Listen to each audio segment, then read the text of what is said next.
할렐루야. 오늘도 우리가 하나님의 말씀으로 함께 할 수 있어서 참 감사하고 기쁩니다.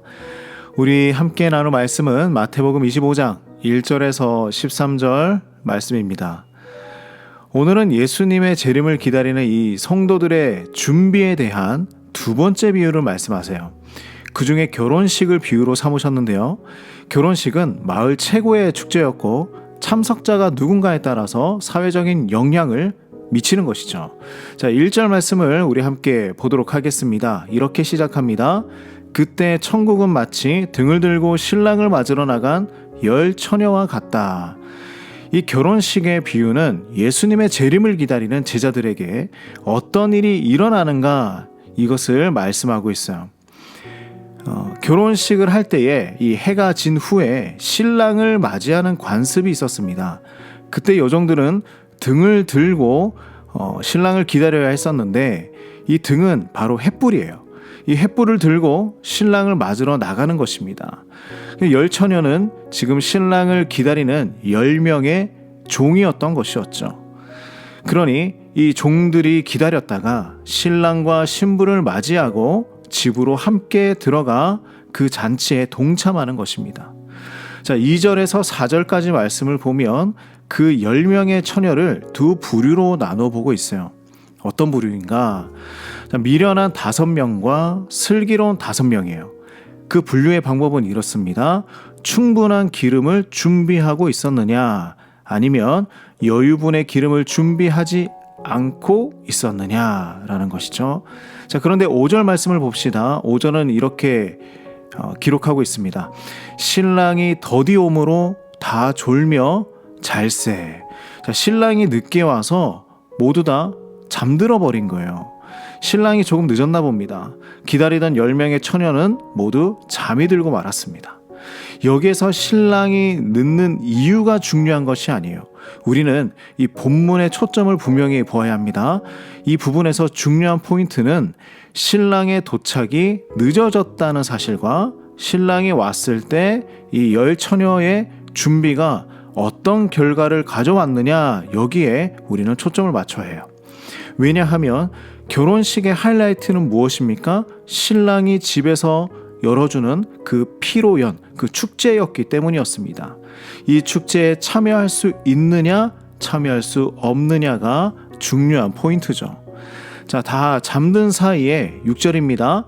밤중에 소리가 나되 보라 신랑이로다 맞으러 나오라 하매. 자, 잠든 사이에 갑자기 신랑이 찾아왔습니다. 지금 우왕좌왕해요.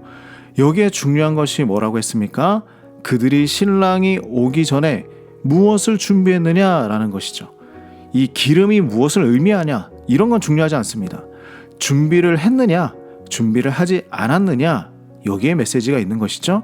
그래서 우리가 개인적으로 큐티를 하시면서도 이런 부분을 잘 살펴보시길 바랍니다. 자, 미련한 5명, 미처 여분의 기름을 준비하지 못한 사람들이죠.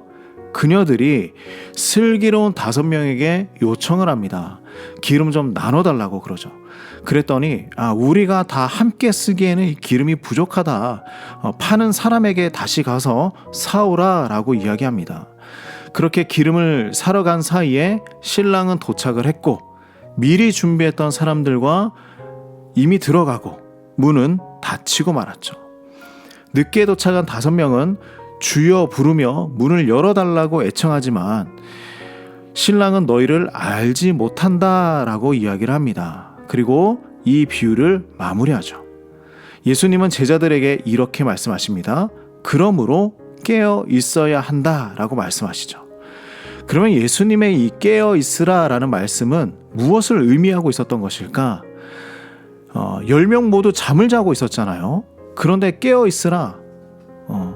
5명은 들어가고 5명은 못 들어갔어요. 그러면 이 깨어 있으라라는 말씀은 어떤 말씀일까? 슬기로운 5명의 처녀들이 들어갈 수 있었던 이유가 무엇입니까? 바로 준비입니다. 준비. 자, 보십시오. 미련한 5명이 기름을 요구했을 때 그것을 나눠주지 못했어요. 우리가 실제 상황이었다면 나누어 주지 않았겠습니까? 그러나 우리는 예수님의 비유, 이 이야기라는 것을 잘 기억해야 합니다. 예수님께서 왜 이야기를 이런 식으로 풀어가셨나? 바로 우리의 신앙의 준비, 영적인 준비는 다른 사람이 대신해 줄 수 없다는 것을 알려주고 있는 것입니다. 신랑을 맞을 기름을 준비하는 일은 각자 자신의 기름을 준비해야 하는 것이죠. 깨어있으라 라는 것은 영적인 준비를 스스로 잘 하고 있어야 한다라는 것입니다. 남이 대신해서 영적인 준비를 해줄 수가 없어요. 우리가 스스로 날마다 말씀과 씨름도 하고 기도도 하고 하나님과 대화도 하며 살아가야 하는 것입니다. 날마다 하나님의 뜻에 나를 조율하며 살아가야 하는 것이죠. 그래서 우리가 날마다 영적인 준비로 예수님을 기다리는 우리 매일매일의 일상이 되시길 간절히 소망합니다. 사랑하는 하나님, 우리 모두가 깨어있는 그리스도인이 되길 간절히 소망합니다. 말씀과 기도로 준비하며 주님 오시길 기다리는 삶을 살아갈 수 있도록 인도하여 주시옵소서.